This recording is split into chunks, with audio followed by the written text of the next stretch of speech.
investigation of President Clinton, Jim had little choice but to look to Starr's office for protection. Jim wanted to avoid disciplinary actions. He hoped he could be paroled as soon as late April 1998. Occasionally during our daily talks, he said he felt tired or ill, but he continued to call religiously. He went through the first draft of the book in the fall and made a few changes. On reflection, he said he wanted to tone down some of the profanity. Otherwise, he felt the manuscript captured his voice. Where it was possible, the quotes in the book were taken from transcripts, periodicals, and court documents. In some cases, the quotes were reconstructed from Jim's account and confirmed with the individuals involved.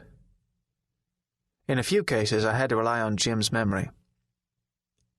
The research undertaken convinces me of the truth of his account. We completed our project in mid-February. It was no longer necessary for us to talk each day, but I asked him to stay in touch, to call every few days. I last talked with him in late February. He was going over the final draft of the manuscript and seemed in a good mood. There was one discouraging note. He had attended a preliminary parole hearing that had not seemed to go well. His hopes for a spring release seemed dim, but he kept up his spirits. He called again on March 4th. I was not home, and he left a light-hearted message on my answering device, promising to call in a day or two. I never heard from him again. Because Jim was physically unable to urinate on demand once again, he was restricted to administrative detention, and was in solitary when he was stricken on the morning of March 8th. Minutes after the authorities rushed him to a hospital, Jim McDougal was pronounced dead. It was the 6th anniversary of Jim's first appearance on the front page of the New York Times, the day the original Whitewater story was published. On Friday, March 13th, Jim was buried in the family plot of his dear friends, the Rileys, in Arkadelphia. There was no McDougal family left to mourn him. Claudia Riley arranged for a jazz band to play at the graveside service. A gray overcast robbed the sun of its warmth, as 100 or so of Jim's friends and a half-dozen television camera crews departed the cemetery. Only his inexpensive coffin and a few sprays of flowers were left. Jim's life had ended, just as he spent much of it, alone. Curtis Wilkie, March 14th, 1998.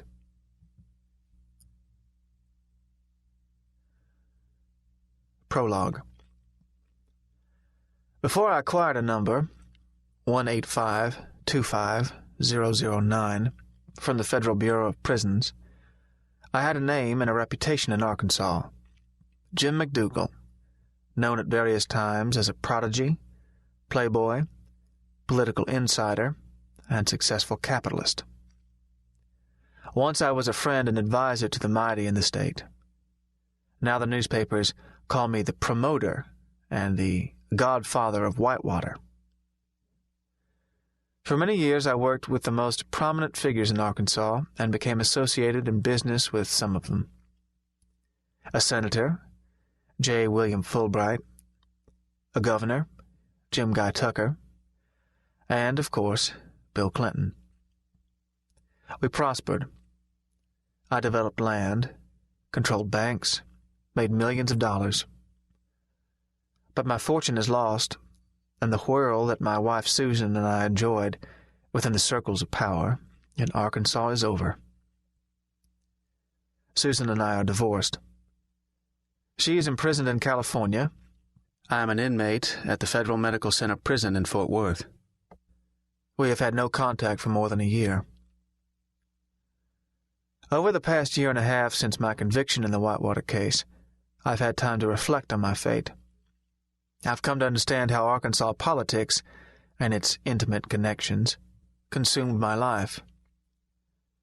In many ways, as I said in an interview just before entering the penitentiary, I was merely the latest victim of the Clinton tornado, joining a long list of associates who were used by Bill and Hillary Clinton and then pitched aside when their usefulness was over. Perhaps it's an indication of my own grandiloquence, but I feel like a character in a Shakespearean tragedy. The cast, after all, includes the leader of a great country, a man at once lovable, cunning, and deeply flawed. God forgive me, but his wife reminds me a bit of Lady Macbeth. Together, the Clintons emerged from their own little kingdom in Arkansas to become the most powerful couple on earth. Yet they have diminished themselves through a string of unnecessary lies and broken promises. Along the way, they destroyed erstwhile friends and are haunted to this day by their ghosts. I grew up in an era when Arkansas was represented by honorable men.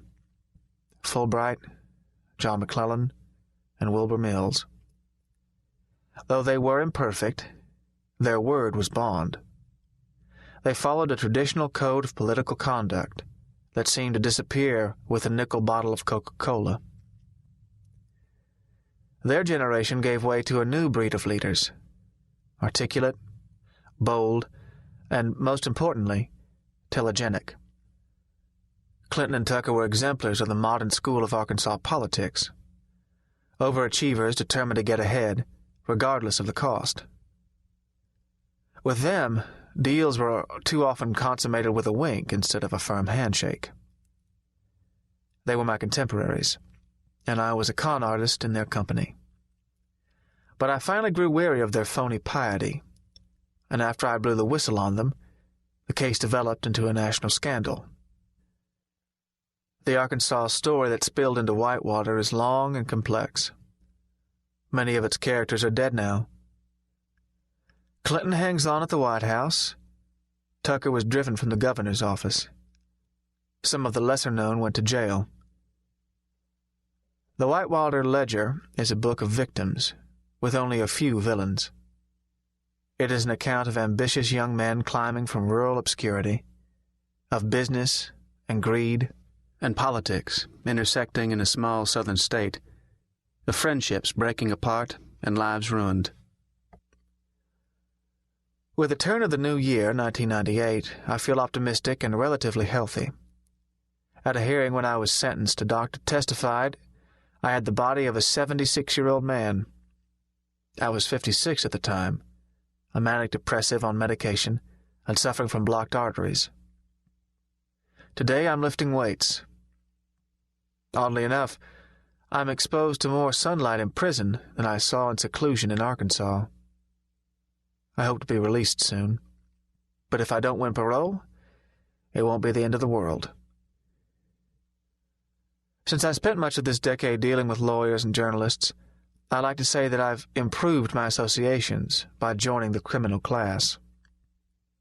As Dostoevsky wrote, prison is life in miniature, where one learns to cope with a strange environment.